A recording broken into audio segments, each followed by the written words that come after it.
Krisis merupakan suatu kejadian atau situasi yang lebih banyak mempunyai masukan yang negatif pada organisasi atau perusahaan daripada sebaliknya. Suatu krisis dikatakan sebagai krisis public relation apabila krisis yang terjadi mengakibatkan rusaknya citra dan reputasi perusahaan, organisasi atau citra seseorang di mata publik. Menurut Nova, krisis menimbulkan dampak yang langsung dan dampak tidak langsung bagi perusahaan atau organisasi, sehingga ada beberapa langkah yang perlu dihindari dalam situasi krisis, yaitu hindari krisis, tangani dengan cepat, menemukan cara untuk mengubah krisis. Ada 5 tahapan krisis yang perlu dikenali, yaitu tahap pre-krisis. Tahapan ini merupakan sebuah kondisi yang terjadi sebelum krisis muncul.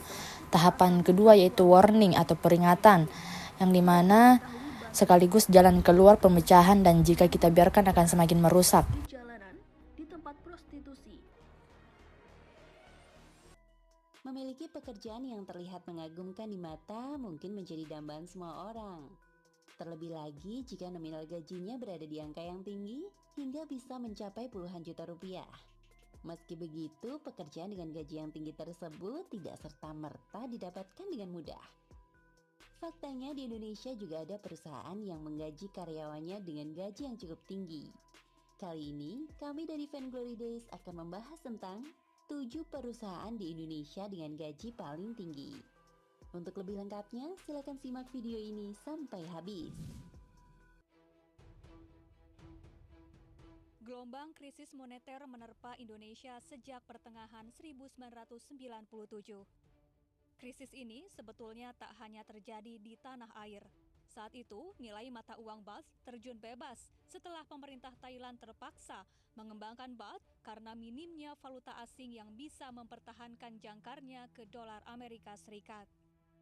Selain Thailand, Indonesia, Korea Selatan, Hong Kong, Laos, Malaysia, dan Filipina menjadi negara-negara yang terkena dampak terparah krisis finansial Asia. Dana Moneter Internasional atau tak jua mampu menolong Indonesia dari keterpurukan. Krisis moneter menjadi episode kelam bangsa Indonesia. Tahun 1998 menjadi puncak krisis moneter di tanah air. Jumlah pengangguran terus bertambah. Di samping itu, nilai rupiah terhadap dolar Amerika Serikat merosot drastis. Saat itu, nilai tukar rupiah yang semula sekitar Rp2.000 per dolar.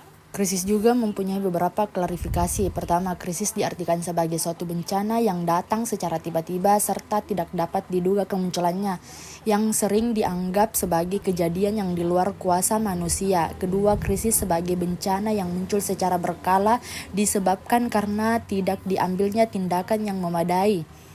Mungkin itu saja yang sempat saya sampaikan.